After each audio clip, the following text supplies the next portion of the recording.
Hello, book lovers. I'm Peg, and welcome to my channel. I think you may want to cut this one off early. It could get quite risque.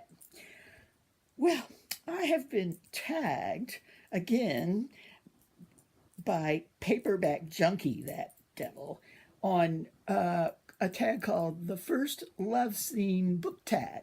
Now, I saw this tag going around yesterday, and it was all men. I thought it was all men getting tagged. I didn't think anybody would tag an old woman on something like this.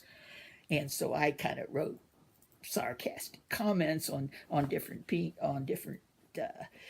channels about, oh boy, you did well with this. I'm sure glad I wouldn't be tagged by that. I'd be red as a beet. In fact, I may by the end of this be as red as my curtains.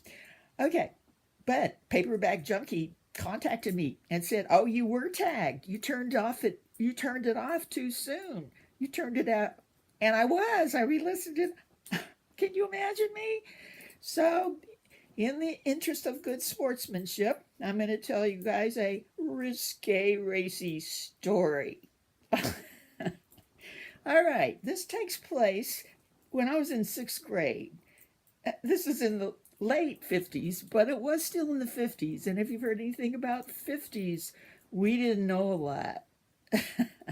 Maybe the boys knew more than we girls knew, but we really didn't know a lot. Now, I did have a younger brother, so I kind of, well, we'll talk about that later. Okay. Anyway, so the first love scene.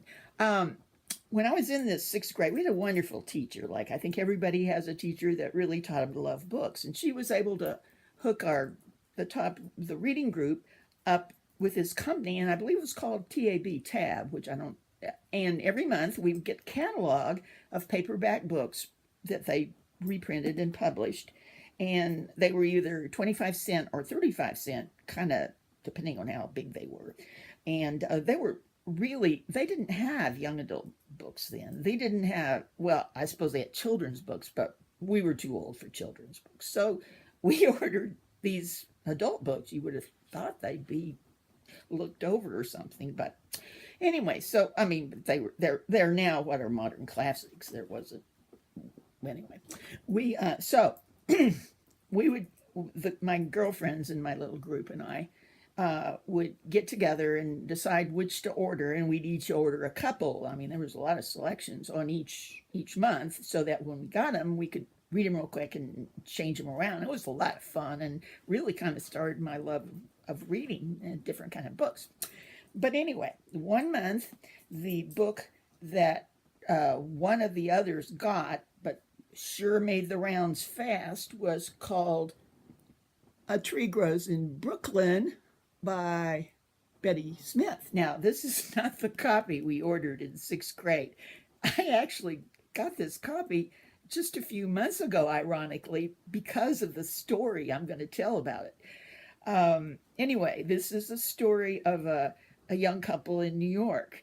So there was actually several good parts. But anyway, one of the girl who had ordered it and read it first, I should say young lady, but really we were girls, came rushing to school one day and said, wait till you read this.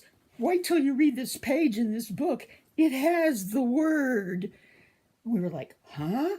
Well, we all read it, and the word deals with a man's sex organ and starts with a P.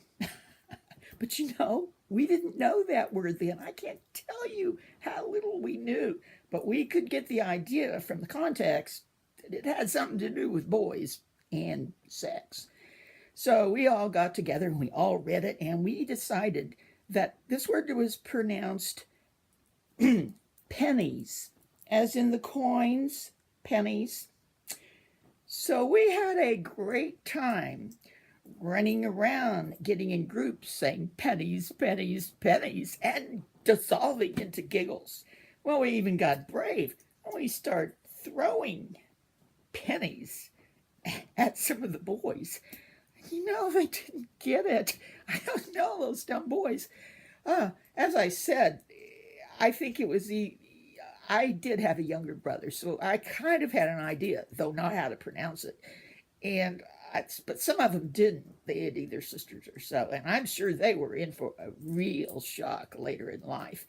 And those boys that were in our class, they must still wonder what in the world we thought was so funny about a handful of coins, if they're not dead. But maybe one of them will listen to hear this and really know now what that sixth grade in Mrs. McGraw's class was talking about. Okay, thanks. Am I read yet? Oh, bye.